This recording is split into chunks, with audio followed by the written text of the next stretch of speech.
이렇게 좋은 자리에 초대해 주셔서 고맙습니다. 제가 경주에 이렇게 특강이나 강의를 한 거는 전에 그 화백 포럼에서 한번 발표를 한 다음에 또 두 번째가 되는 것 같습니다. 개인적으로 굉장히 영광이고요. 또 오늘 마찬가지로 저희는 굉장히 초유의 이런 포럼들을 하고 있는 것 같습니다. 마스크를 쓰고 있고 또 열 체크를 하고 있고 굉장히 다양한 이런 경험들을 하고 있는데요. 오늘 이 포럼을 준비하신 분들이 정말 열심히 잘 준비하셨다는 생각이 듭니다. 제가 한양대 교수이기도 하지만 한국관광학회 수석 부회장이기도 합니다. 그래서 내년에 회장이 되는데요. 사실 올해는 경주, 경북하고 대구하고 방문회였기 때문에 저희가 여기서 큰 그 학술 세미나를 7월달에 하기로 했었습니다. 그런데 이게 이제 좀 미뤄져서 10월 말쯤에 세미나를 하게 됐는데요. 오늘 이렇게 여러분들이 준비하신 걸 보면서 저희도 또 노하우를 축적할 수 있게 된 것 같습니다. 저는 오늘 강현수 연구원이 굉장히 좋은 트렌드에 대한 분석들을 이야기하고 있는데 또 코로나라고 하는 상당히 어려운 이슈가 저희에게 닥쳤습니다. 그래서 이 코로나가 우리에게 준 변화가 어떤 것들이 있고 그렇다면 우리는 이후에 어떤 전략으로 대해야 할지 한번 같이 이야기해 보고자 합니다. 좀 생소할 수도 있는데요. 나심 니콜라스 탈레브라고 하는 사람이 있습니다. 이 사람이 이 책에 블랙스완이라고 하는 책을 쓰면서 그 앞에 이런 이야기를 합니다. 유럽 사람들은 편견에 젖어 있었다는 거죠. 스완이라고 하는 용어는 백조라고 하는 것으로 번역이 되어 있습니다. 이 새는 늘 흰색이어야 됐다는 거죠. 그런데 오스트레일리아를 방문했을 때 사람들이 이상한 새를 발견합니다. 흰색 백조들 사이에서 검은색 백조가 한 마리 있는 걸 발견한 거죠. 그걸 더구나 조류학자 2명이 발견을 하면서 아주 센세이션을 일으킵니다. 우리가 기존에 생각했던 일반화시켰던 것들이 꼭 그게 정답은 아니구나 라고 하는 상식을 깨는 이야기들을 합니다. 탈레브는 여기에서 힌트를 얻어서 과연 우리가 예측하지 못했던 것 그리고 막을 수도 없는 그러한 새로운 변화와 사건들이 생기는 것을 블랙 스완이라고 하는 용어로 이야기하고 있습니다. 아마도 지금 코로나19와 같은 것은 블랙 스완이 우리에게 다가온 것이 아닌가 하는 생각을 합니다. 그리고 이것이 다가오면서 변화들이 나타났는데요. 많은 의사 선생님들, 전문가들이 과연 이 코로나가 언제까지 갈 것이냐 또 언제 끝날 것이냐 논란들을 많이 하고 있는데 일치하지는 않습니다. 그렇지만 일치하는 하나가 있는데요. 그거는 코로나가 일어나기 전과 코로나 이후의 세상은 어느 정도 변했을 것이다 라고 하는 겁니다. 특히 여행과 관광도 변함이 있을 거라고 이야기합니다. 우선 어떤 현황들을 우리가 갖고 있는지 한번 보겠습니다. 이미 상당히 많은 것들이 변하고 있습니다. 예를 들면 직장에 머무는 시간과 집에 머무는 시간이 변하고 있어요.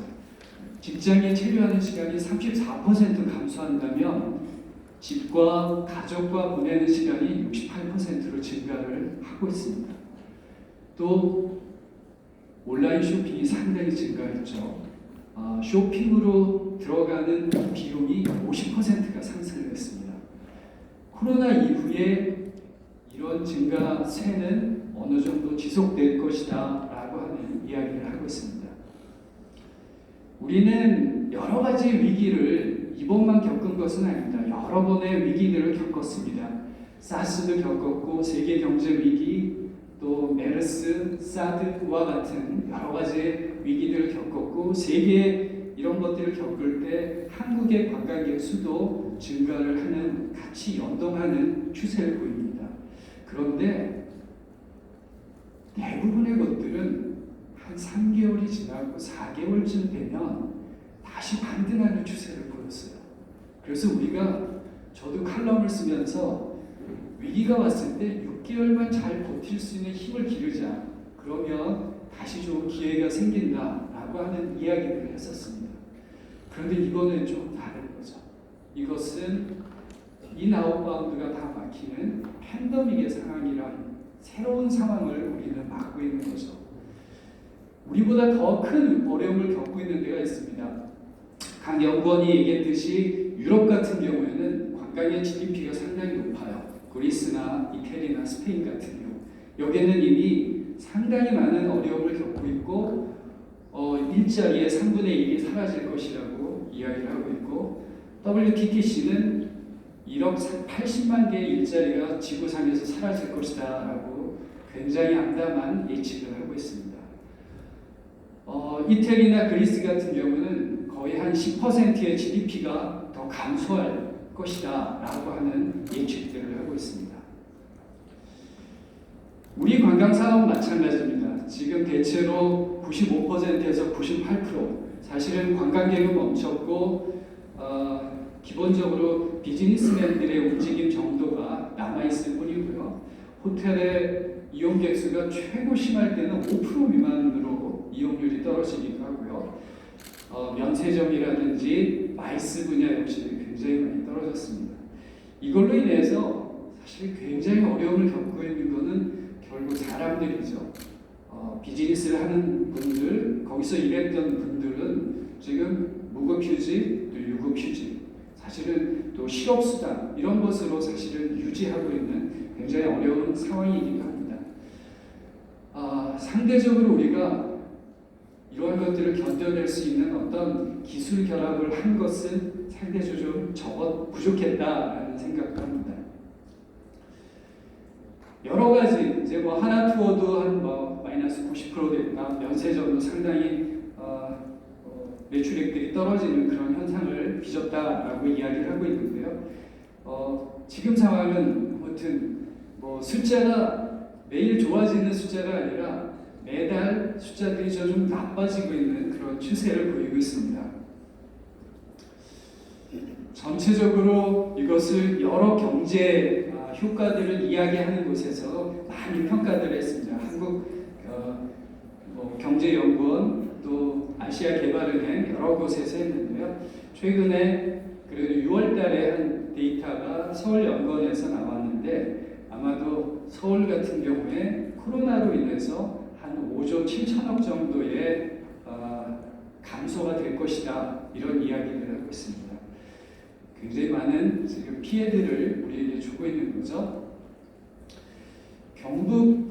대구 경북 연구원도 상당히 빠르게 연구를 하고 있습니다. 그쪽에서도 나온 데이터들을 보니까 상당히 여러 가지 휴업이라든지 취소들이 상승하고 있고 증감률이 막 떨어지고 있고 이런 현상들을 보이고 있고요. 또 축제들이 거의 다 취소되거나 연기된 상황이죠. 앞으로 가을에 축제를 할 수 있을지 이게 굉장히 큰 걱정거리이기도 합니다. 이거에 대해서는 지금 저도 문화체육관광부하고 8월 6일 날 포럼을 같이 진행을 하면서 앞으로 한국축제가 어떻게 준비를 해야 될 건가 포럼을 지금 열기로 했습니다. 자, 아무튼 우리는 굉장히 이런 위기에 처해 있는 상황이라고 생각합니다. 그래서 기본적으로 코로나 이전에 우리가 관광의 트렌드나 추세를 봤던 것과 코로나 이후에 생각해야 될 관광의 추세는 이제 좀 변화해요. 다르게 생각해야 될 때가 되지 않았나라는 생각을 합니다. 그렇다고 해서 우리가 준비를 전혀 안 하고 있었던 건 아닙니다. 굉장히 많은 노력들도 하고 있었습니다.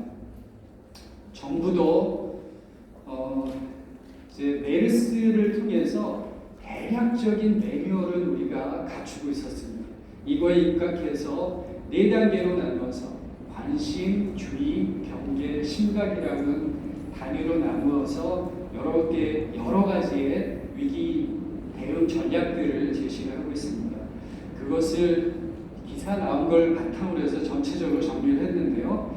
1월 8일에는 이제 좀 주의하자라고 하는 이야기들이 나왔고요. 그 다음에 주의 단계에서는 우선 서울 우한간 1월 23일 날 중단을 하기 시작했습니다. 이후에 비상대책반이 1월 24일 날 만들어지기 시작했고요. 제주도가 경계 단계인 2월 4일 날 일시 중지를 하기 시작합니다.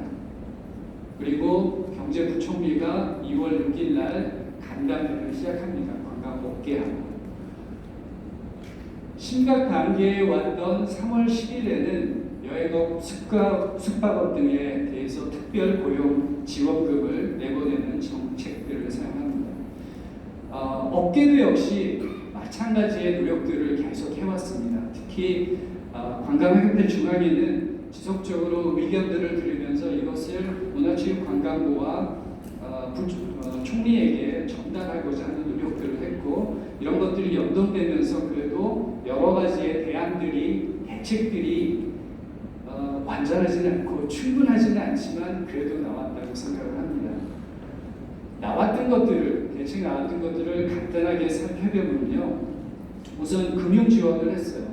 특별 융자라든지 상환 유예라든지 이런 것들을 기업들에게 했고, 또 지방세, 내국세, 관세 같은 것들을 좀 유예한다든지, 고용 유지 지원금을 준다든지, 보증을 지원해 준다든지, 그다음에 경영을 지원하는 이런 노력들 한데 5가지로 정리를 해볼 수 있을 것 같습니다.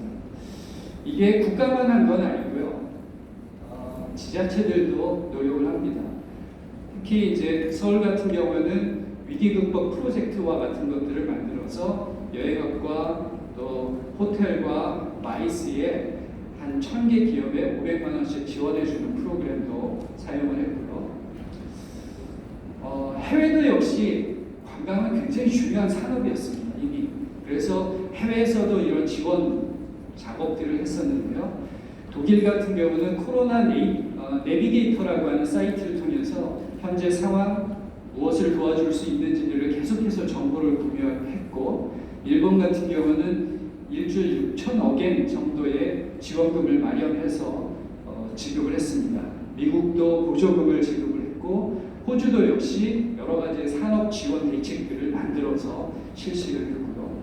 싱가포르는 3가지 종류의 지원책들을 만들어서 체계적으로 지원을 하는 전략들을 사용했습니다.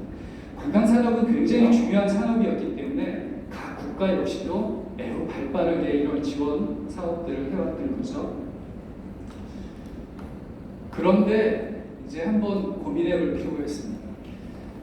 우리가 이렇게 6개월 이상 관광산업이 또 이동이 멈추고 여행이 멈춘다고 했을 때 이거는 개별 사업체의 문제가 아니라 생태계의 문제가 생깁니다. 개별 사업체는 다른 것이 대체할 수도 있어요. 그런데 생태계가 무너지면 이걸 복원하는 데는 상당히 오래 시일이 걸립니다. 실제로 저희는 이 위기라고 하는 것과 재난으로 나눠질 수 있는데요. 이제 파타 같은 데서는 이 위기라고 하는 것들을 한 10몇 가지의 위험으로 나누고 있습니다. 지금 우리는 그 중에 건강 유행에 대한 감염병의 위기를 맞고 있다고 볼 수 있고요. 이것이 오래 지속될 경우에 관광 산업의 생태계를 위협할 수 있다는 거죠. 이 생태계라고 하는 것은 산업의 생산 관계에서 형성되는 가치 사슬과 이해 관계자 간의 네트워크를 분석하는 구조라고 얘기를 할 수 있는데요. 흔히 이렇게도 얘기를 합니다. 여행과 관광은 뭐가 틀려? 이렇게 얘기를 합니다. 여행은 대체적으로 떠나는 행위를 이야기한다면, 관광이라고 하는 것은 떠나기 위해서 유지돼야 될 기본적인 시스템들을 관광이라고 얘기할 수 있습니다. 그래서 단지 떠나는 행위만이 아니라 관광이라고 하는 시스템이 있어야 여행이라는 것들이 존재할 수 있는 거죠. 그 관광은 바로 이런 산업의 생태계를 통해서 가능합니다. 그래서 우리는 이 생태계에 대한 고민들을 해야 된다고 생각을 합니다. 이거는 제가 이제 서울에서 중장기 발전 계획을 세웠을 때 그 산업들이 어떻게 연결되어 있느냐를 한번 그려본 것들이고요. 향후에 저런 생태계 차원에서 경북의 이제 관광 산업이라고 하는 것도 바라봤으면 좋겠다라고 생각을 합니다. 또 지금 봤을 때 이번에 코로나 사태를 보면서 한국 관광 산업에 상당히 부족한 점, 아쉬움이라고 하는 것들을 어떤 것인가 한번 찾아봤는데요. 첫 번째는 이게 유동 기금이라고 하는 것들이 관광 부분에 상당히 부족하다는 거예요. 국가적인 차원에서는 우리가 관광 기금이 있습니다. 이게 그동안 굉장히 많이 쌓였다고 저희는 생각을 했었어요. 대부분 이게 출국세와 강원랜드에서 한 20% 매출액의 20%가 들어옵니다. 그래서 조 이상의 자금들이 쌓여져 있었는데요. 그게 어느 순간에 지금 코로나 이후에 대출과 유예금과 여러 가지 상황 속에서 거의 바닥을 보이고 있습니다. 더군다나 관광의 예산이 국가에서 세우는 관광 예산이 기본적인 세금을 바탕으로 세워진 게 아니라 이 기금을 바탕으로 세워졌기 때문에 내년에 굉장히 큰 관광 예산에 있어서는 위기를 맞을 수 있다고 생각합니다. 왜냐하면 출국세에 나가는 사람이 없는 곳이고 강원랜드도 오랫동안 문을 닫고 있는 거죠. 또 하나 기금에 있어서 고민해 볼 거는 각 기업들이 유동자산들이 굉장히 부족합니다. 우리가 중소기업이기 때문에 그렇기도 하고 견딜 수 있는 힘들을 만들어내는 이 노력들을 그동안 하지 않았던 거죠. 그래서 향후에는 각 기업들도 경제적 상호 구조를 위한 시스템들을 만들어야 될 것이라는 생각을 합니다. 두 번째는 위기 대책에 대해서 체계적으로 저희가 정비를 하지 않았어요. 전반적 위기 대책의 안들은 있었지만 산업별로 매우 특성이 다른데 산업별 위기관리 체계를 만들어내지 못했었습니다.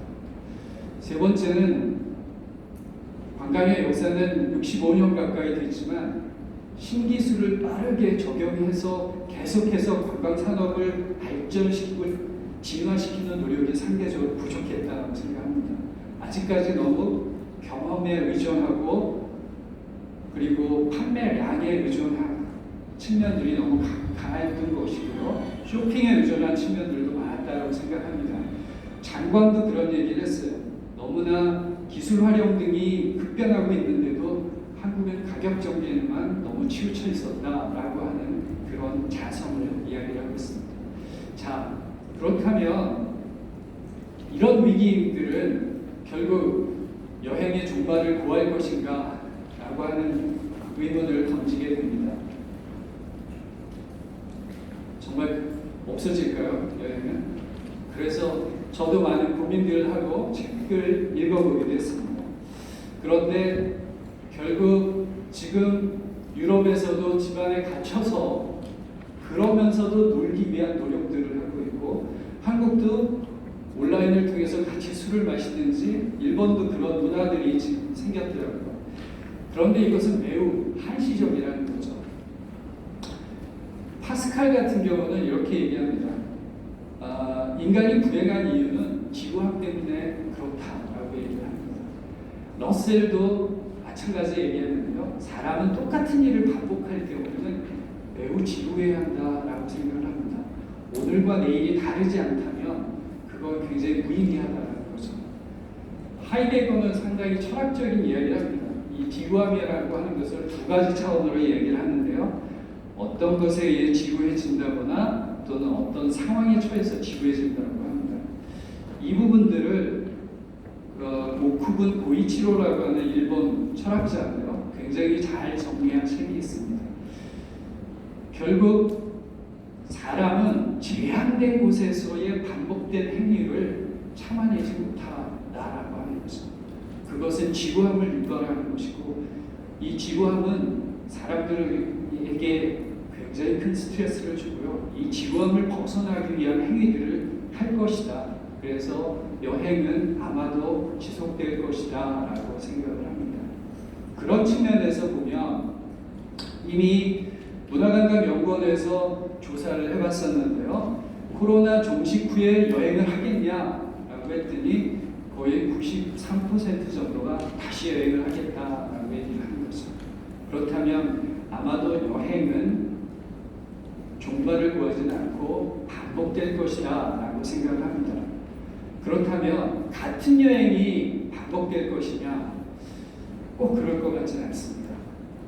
예를 들어서 코로나 발생 이후에 주말에 생활의 변화를 한국 리서치가 해봤어요. 그랬더니 한 80% 정도는 지금 감소하고 있습니다. 일반적인 여가 활동들이.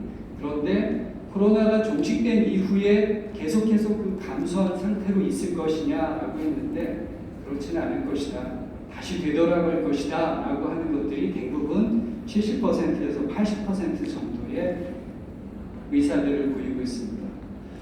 결국 여행은 지속되는데요. 다만 한 30% 정도는 변할 것 같습니다. 그러면 어떤 식으로 변하느냐라고 하는 것을 우리가 잘 감지해서 이 변하는 것들에 대한 대응 방식을 만들어내는 것들은 새로운 코로나 이후를 준비하는 우리의 전략이 될 수 있다고 생각을 합니다.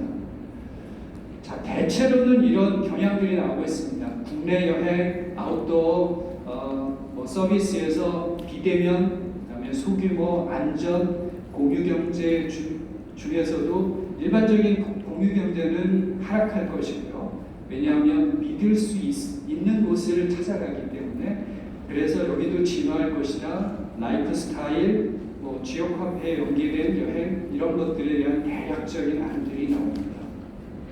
자, 이걸 바탕으로 미래 관광, 코로나 이후의 미래 관광에 대한 설계를 한번 말씀드려 보겠습니다. 이미 세계적으로 코로나 이후에 각 국가들이 장벽을 더 세울 것이고 국가 간의 협조도 덜 할 것이고 오히려 불평등도 심화될 것이다. 굉장히 좋지 않은 그런 전망들을 내놓고 있습니다. 관광도 물론 변할 것입니다. 그렇지만 여행과 관광이라는 건 아까 말씀드렸듯이 이건 인간의 기본적인 욕구이기 때문에 이것은 반복될 것이고 그러기 위해서 각 국가들은 이미 준비를 하고 있습니다. EU는 7월부터 한국을 비롯해서 14국가에게 관광을 허용한다고 했고요. 이미 그 다음에 홍콩도 오픈하우스 홍콩을 하면서 홍콩이 좀 깨끗하게 잘 관리하고 있다는 걸 홍보하려고 합니다. 마리아나 제도는 한국 사람 받겠다 선언을 했고요. 터키는 코로나19의 여행자 보험도 만들고 인증도 만들어서 여행을 준비를 하고 있습니다. 자, 그렇다면 우리는 어떤 준비를 해야 될까요? 그 전에 이번 코로나를 맞이하면서 이것은 대단히 큰 위기이지만 한국이 가졌던 장점들도 생겨났다고 생각을 하는데요. 그거는 코로나19의 방역의 과정이 상대적으로 투명했다는 거죠. 또 외국인을 포함해서 관광객이 왔던 친구들도 보호를 해줬습니다. 그리고 국경을 폐쇄하지 않고 열린 상태에서 방역을 지속했다라고 하는 이런 전반적인 것들은 향후 국제 관광에 있어서 한국에 대한 코리아에 대한 상당 정도의 신뢰감을 형성할 수 있었고요. 이것은 한국에 여행 갔을 때 여기는 상대적으로 안전할 수 있겠다라고 하는 신뢰감을 형성했다고 생각합니다. 이거는 우리가 가진 큰 장점이고 이런 장점들을 잘 활용해야 된다고 생각을 합니다. 그러면서 경북도 굉장히 빠르게 이런 여러 가지 계획들을 세우고 있습니다. 이거는 대구경북연구원에서 나온 자료니까 여러분들이 참고하시면 좋겠고요.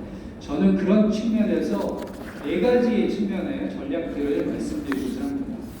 첫 번째는 코로나 블루에 주목할 필요가 있습니다.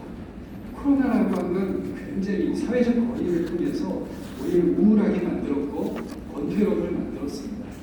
그래서 오히려 기분 전환 여행 상품과 같은 것들이 인기를 끌고 부분도 있고요.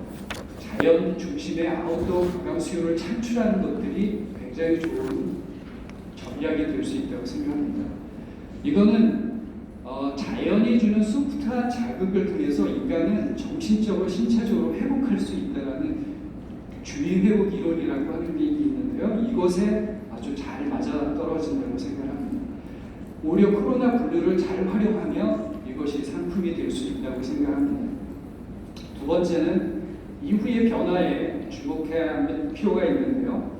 첫 번째 주목할 것은 역시 사람들이 안전과 위생에 매우 민감해졌다는 거죠. 그래서 우리는 이런 인증제와 같은 것들을 만들 필요가 있어요. 음식점이든 호텔이든 관광지든. 그리고 또 하나의 정말 중요한 게 있습니다. 국내 관광이 활성화되는 매우 좋은 오히려 기회를 맞을 때입니다. 지금은. 그런데 경북에 왔던 분들이 경북에서 어떤 만족도와 어떤 퀄리티를 느끼고 가느냐는 굉장히 중요하다고 생각합니다. 그동안 국내 관광을 사람들이 하지 않았던 것들은 다녀봤더니 별 볼 것도 없는데 바가지를 씌우고 불친절하고 이런 불만들이 쌓였어요. 이번에 해외를 못 가는 사람들이 경북에 왔을 때 정말 재밌더라, 정말 인상 깊더라, 감동을 받았더라 라는 것들을 어떻게 만들어 가느냐, 이 이야기들이 구전될 수 있도록 만들어주는 신뢰감을 형성하는 것, 그게 앞으로 가장 중요한 전략이 될 수 있다고 생각합니다. 두 번째 그 변화에 주목할 것들은요, 이제 사람들이 양이 아니라 질로 가고 있습니다. 퀄리티 상품을 원하고 있고요, 무려 럭셔리 상품을 원하고 있습니다. 제 연구실에도 2명이 8월 달에 결혼을 하는데요, 다 해외로 계획을 세웠다가 국내 아주 좋은 호텔들을 찾는 여행으로 다 바뀌었죠. 지금 전반적으로 다 바뀌고 있습니다. 그래서 오히려 전체적으로 질을 높이는 그런 계기가 이번에 됐으면 좋겠다고 생각합니다. 세 번째는 이번 코로나 이후에 음식 문화도 좀 바뀔 필요가 있다고 생각합니다. 한 그릇에 여러 숟가락으로 찌개를 먹던 문화에서는 이제 벗어나야 될 때가 됐고요. 이런 개별 식기와 개별 식자재를 활용하는 이런 문화들을 만들어 가야 된다고 생각합니다. 세 번째, 새로운 마케팅을 해야 됩니다. 이제. 첫 번째는요, 코로나19의 마켓을 선정할 필요가 있어요. 여기는 SBTM이라고 지금 나와 있는데요. 월요일날 제 연구실에 신라 호텔의 여행 자회사입니다. 이 친구들이 의논을 하러 왔습니다. 본인들이 코로나19 때문에 비즈니스가 전혀 안 되니까 어떤 모색이 있을까라고 봤더니 그래도 유지되고 있는 게 비즈니스맨들인데, 이 사람들이 한국에서부터 현지에 도착해서 2주를 격리하고 이 격리된 상황 속에서 호텔과 음식점을 이용하고 다시 한국에 와서도 그러한 일들을 반복해야 되는데, 이런 것들을 만들어낸 프로토콜이 없었다는 겁니다. 그래서 이 친구들이 그것에 관련된 프로토콜을 만들어내고 5,000명의 비즈니스맨들을 해외와 국내에 올 수 있는 그런 비즈니스를 시작했어요. 그런데 이것은 향후에 관광에도 적용할 수 있다고 생각합니다. 지금 코로나19 이후에 국제관광이 활성화될 수 있는 하나의 전략은 전면 개방은 처음부터는 어려울 거고요. 부분적인 단계적인 개방을 해야 됩니다. 그것은 지금 코로나19를 방역을 상대적으로 잘했다라고 하는 국가들과 국가가 협약을 맺어야 되고, 그 협약에 따라서 서로 관광에 교류를 할 수 있게 만들어줘야 되는데요. 그 전제는 서로 2주간의 격리를 하지 않는다는 전제가 돼야 되는 거죠. 그러기 위해서는 헬스책을 2주 내에 담당해야 되고, 그것을 가지고 있는 노하우의 프로토콜을 가진 여행사들이 살아남을 이 비즈니스를 해나갈 수 있다고 생각합니다. 이러한 것들이 이제 새로운 마켓을 만들어낼 수 있을 거라고 생각합니다. 자, 두 번째는 아까도 발표가 있었는데요. 밀레니얼 G세대 같은 경우에 새로운 마켓인데요. 트래블 펄스라고 하는 그 기사에서 이런 얘기를 합니다. 코로나 이후에 이거를 회복시킬 수 있는 유일한 마켓은 MZ 세대다라고 얘기를 합니다. 여기부터 회복을 해야 된다라고 얘기를 합니다. 왜 그러냐면 이 사람들은 상대적으로 젊기 때문에 감염병에 상대적으로 강하고요. 디지털에 매우 강한 친구들입니다. 변화에 아주 민감하게 움직일 수 있는 친구들이라는 거죠. 그래서 MZ 세대를 잘 주목해야 된다라고 얘기합니다. 또 하나는 소규모 친밀한 집단 간의 여행들이 이루어질 것이지 모르는 사람들이 만나는 여행들은 굉장히 어려울 것이죠. 이런 소규모 친밀한 집단에 대한 타겟을 정할 필요가 있습니다. 세 번째는 역시 우리 보면은 김영철의 동네 한 바퀴 같은 것들이 이미 동네 투어를 하는데 이런 소소한 재미도 구경거리가 될 수 있겠구나라고 하는 걸 우리에게 보여주고 있습니다. 생활관광과 로컬 관광이라고 하는 것들이 이미 우리 주변에 다가오고 있다고 생각하고요. 이러한 상품들을 만들어내야 된다고 생각합니다.